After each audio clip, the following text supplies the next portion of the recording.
नमस्ते प्रिय विद्यार्थियों, हिंदी अकेडमी बीकानेर में आपका हार्दिक स्वागत है। हम पढ़ रहे हैं कक्षा 8 की ज्योग्राफी की पुस्तक जो एनसीईआरटी में अभी चल रही है और जिसमें हम चैप्टर नंबर 2 पढ़ रहे हैं। चैप्टर का नाम है भूमि, मृदा, जल, प्राकृतिक वनस्पति और वन्य जीवन संसाधन, जिसमें प्रिय विद्यार्थियों हमें भूमि क्या है, भूमि उपयोग क्या है और भूमि संरक्षण, भूमि संसाधन का संरक्षण, मृदा भूसंकलन, मृदा परिच्छेदिका और मृदा निर्माण के कारक, मृदा का निम्नीकरण और संरक्षण के उपाय और आपका जल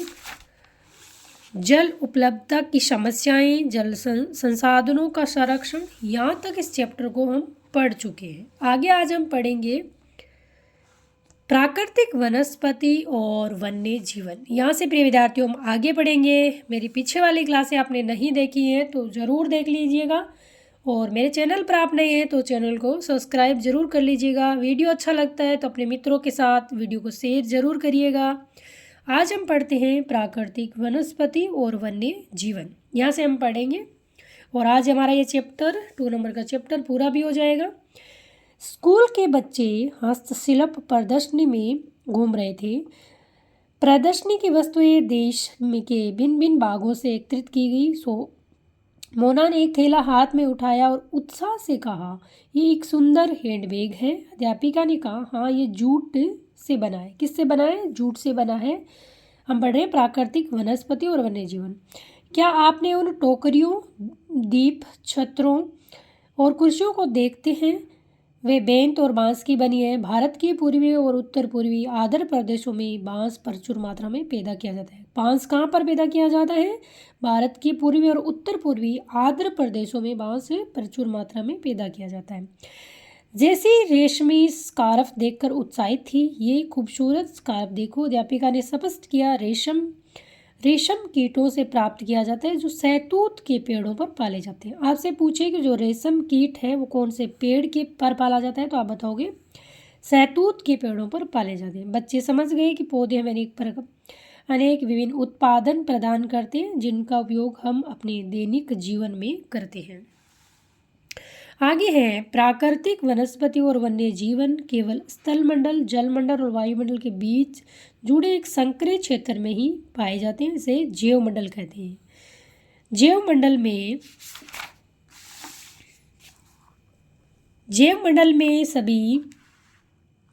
में सभी जातियां जीवित रहने के लिए एक दूसरे से परस्पर संबंधित और निर्भर रहती है। हम जीवन आधारित तंत्र को पारितंत्र कहते हैं। वनस्पति और वन्य जीवन बहुमूल्य संसाधन है। पौधे हमें इमारती लकड़ी देते हैं, प्राणियों को आश्रय देते हैं, ऑक्सीजन उत्पन्न करते हैं जिसमें हम सांस लेते हैं, फसलों को उगाने के लिए आवश्यक मृदा की सुरक्षा करते हैं, रक्षक मेखला के रूप में कार्य करते हैं, भूमिगत जल के संग्रह में सहायता करते हैं, हमें फल, लेटेक्स, तारपीन का तेल, गोंद, औषधीय पौधे और कागज प्रदान करते हैं जो आपके अध्ययन के लिए अत्यधिक आवश्यक है। पौधों के असंख्य उपयोग हैं, उनमें से आप कुछ और जोड़ सकते हैं। वन्य जीवन के अंतर्गत जंतु, पक्षी, कीट एवं जलीय जीव रूप आते हैं। इनमें उनसे हमें दूध, मांस, खाल और ऊन प्राप्त होती है।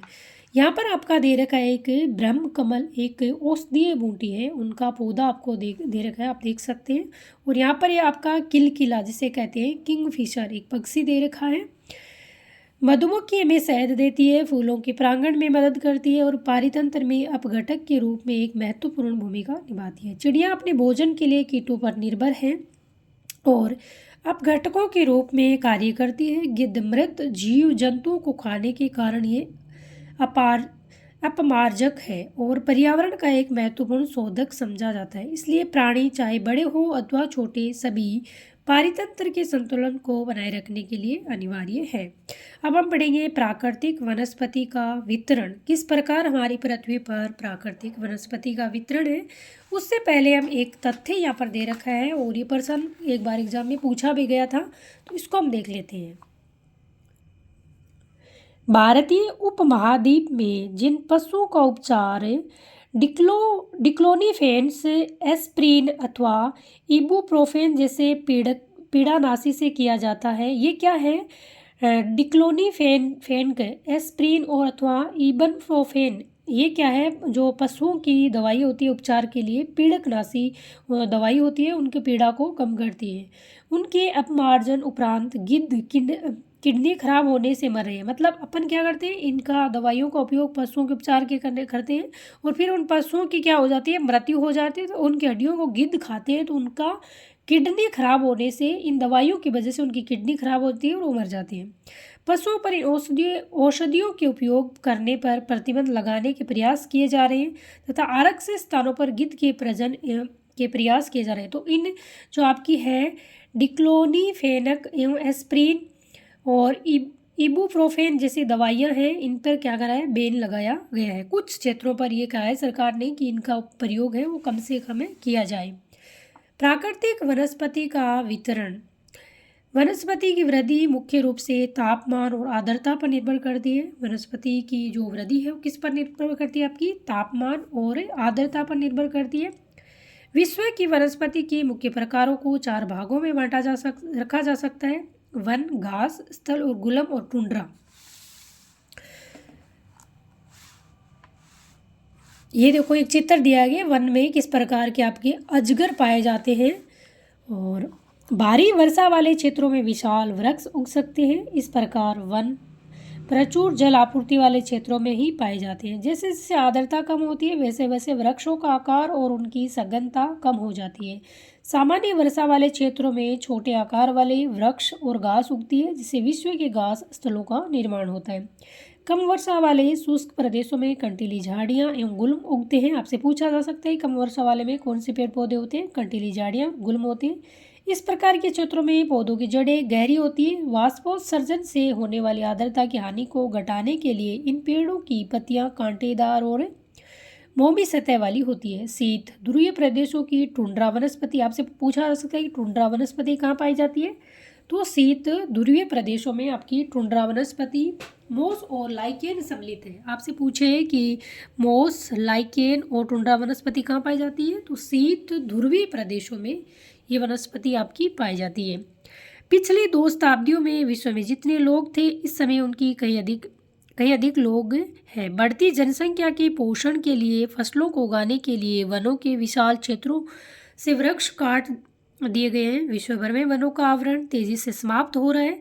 इस बहुमूल्य संसाधन के संरक्षण की तुरंत आवश्यकता है। अब हम पढ़ेंगे प्राकृतिक वनस्पति और वन्य जीवन का संरक्षण किस प्रकार किया जाए, कि प्राकृतिक वनस्पति को किस प्रकार बचाया जाए और वन्य जीवन है उनका संरक्षण किस प्रकार किया जाए। वन हमारी संपदा है। पौधे जंतुओं को आश्रय प्रदान करते हैं और साथ ही पारितंत्र को भी अनुरक्षित कर रखते हैं। जलवायु में परिवर्तन और मानव हस्तक्षेप के कारण पौधों और जंतुओं के प्राकृतिक आवास नष्ट हो सकते हैं। किससे? मानव हस्तक्षेप के कारण पौधों और जंतुओं के प्राकृतिक आवास नष्ट हो सकते हैं। बहुत सी जातियां असुरक्षित अथवा संकटापन्न हैं और कुछ लुप्त होने के कगार पर हैं। वनोन्मूलन, मृदा अपरदन, निर्माण कार्य, दावानल और भूस्खलन में से कुछ मानव और प्राकृतिक कारक हैं जो मिलकर इन महत्वपूर्ण प्राकृतिक संसाधनों के लुप्त होने की प्रक्रिया को बढ़ावा देती है। आज की मुख्य चिंताओं में से एक अनाधिकार शिकार करने की संख्या का बढ़ना, जैसे कुछ खास प्रजातियों की संख्या यहाँ पर आपका दे रखा है। सुनामी के पश्चात ग्रेट निकोबार के वर्षा प्रचुर वन में क्षति, इस किस प्रकार सुनामी के कारण आपके वनों में आई है कमी, उनके नष्ट हुए। यहाँ पर आपका ब्लैक बग की सुरक्षा की आवश्यकता एक चित्र दे रखा है और यहाँ पर है तेजी से कमी आई है। किस में आई है तेजी से कमी? कि जिससे कुछ खास प्रजातियों की संख्या में क्या हुई है? तेजी से कमी आई है। पशु खाल, चमड़ा, नाखून, दांत और पंखों के साथ साथ सींगों के एकत्रीकरण और गैर कानूनी व्यापार के लिए जंतुओं का अनाधिकार शिकार किया जाता है। बिल्कुल बहुत सारे पशु पक्षी हैं उनका शिकार किया जाता है। किसके लिए? उनकी खाल के लिए, चमड़ा, नाखून, दांत, पंखों के लिए बहुत सारे पशुओं का क्या किया जाता है? उनको मार दिया जाता है। इनमें से कुछ जंतु चीता, शेर, हाथी, ब्लैक बक, मगरमच्छ, दरिया दरियाई घोड़ा, हिम तेंदुआ, स्तूरमुर्ग और मोर, इनका संरक्षण जागरूकता बढ़ाकर किया जा सकता है। राष्ट्रीय उद्यान, वन्य जीव अभयारण्य, जीवमंडल निचय हमारी प्राकृतिक वनस्पति और वन्य जीवन को सुरक्षित रखने के लिए बनाए जाते हैं। संकरी घाटियों, झीलों और आर्द्र भूमि का संरक्षण मूल्यवान संसाधन नष्ट होने से बचाने के लिए आवश्यक है। यह आर्द्र भूमि क्या होती है प्रिय विद्यार्थियों? जहाँ पर पानी हो और जल की प्रचुर मात्रा हो और पक्षियों के रहने के लिए पर्याप्त पेड़ पौधे हो, उसको कहते हैं आर्द्र भूमि। यदि प्रजातियों की सापेक्ष संख्या को भंग न किया जाए तो पर्यावरण में संतुलन बना रहता है। विश्व के अनेक भागों में मनुष्य ने अपने क्रियाकलापों से अनेक प्रजातियों के प्राकृतिक आवासों में उथल पुथल कर दी है। अनेक पक्षियों और जीव जंतुओं के अंधाधुंध शिकार के कारण या तो वे विलुप्त हो गए हैं या विलुप्त होने के कगार पर हैं। प्रादेशिक और सामुदायिक स्तर पर जागरूकता कार्यक्रमों जैसे सामाजिक वानिकी, वन महोत्सव को प्रोत्साहित करना चाहिए। स्कूल के बच्चों को पक्षी देखने, प्राकृतिक कैंपों में जाने के लिए प्रोत्साहित करना चाहिए ताकि वे विविध जातियों के निवास का अवलोकन कर सकें।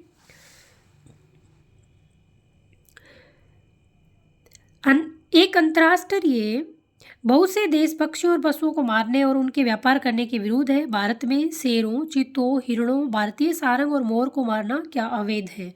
एक अंतर्राष्ट्रीय परिपाटी CITES, the convention of international trade in desert species of wild fauna and flora की स्थापना की गई। मतलब एक अंतर्राष्ट्रीय आपकी जो संस्था है उनकी स्थापना की गई, किस लिए? आपके पशु पक्षियों और जानवरों की रक्षा के लिए, जिससे प्राणियों और पक्षियों की अनेक जातियों की सूची तैयार की है। इस सूची में दिए गए सभी पक्षियों और प्राणियों के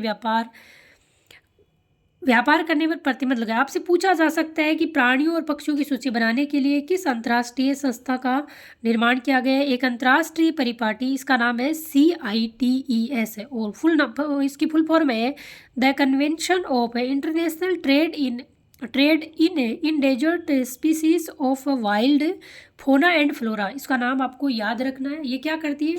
जिसने प्राणियों और पक्षियों की अनेक जातियों की सूची तैयार की है। इस सूची में दिए गए सभी पक्षियों और प्राणियों के व्यापार करने पर प्रतिबंध लगाया गया है। पौधों और प्राणियों का संरक्षण प्रत्येक नागरिक का क्या है? नैतिक कर्तव्य है। और यहाँ पर आपका दे रखा है काजीरंगा राष्ट्रीय उद्यान में हाथियों का झुंड। आपका काजीरंगा राष्ट्रीय उद्यान कहाँ पर है, कौन से राज्य में है? तो ये आप कमेंट बॉक्स में कमेंट करके जरूर बताना। यहाँ पर है राष्ट्रीय उद्यान वर्तमान और भविष्य की पीढ़ी के लिए एक या एक से अधिक पारितंत्रों की पारिस्थितिकी एकता की रक्षा के लिए नामित किया गया एक प्राकृतिक क्षेत्र होता है।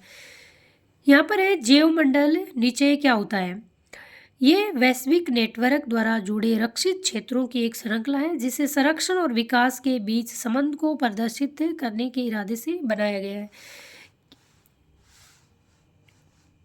यहाँ पर दे रखा है, क्या आप जानते हैं CITES जो आपकी संस्था है, the convention on international trade in desert species of wild fauna and flora सरकारों के बीच एक अंतर्राष्ट्रीय समझौता है।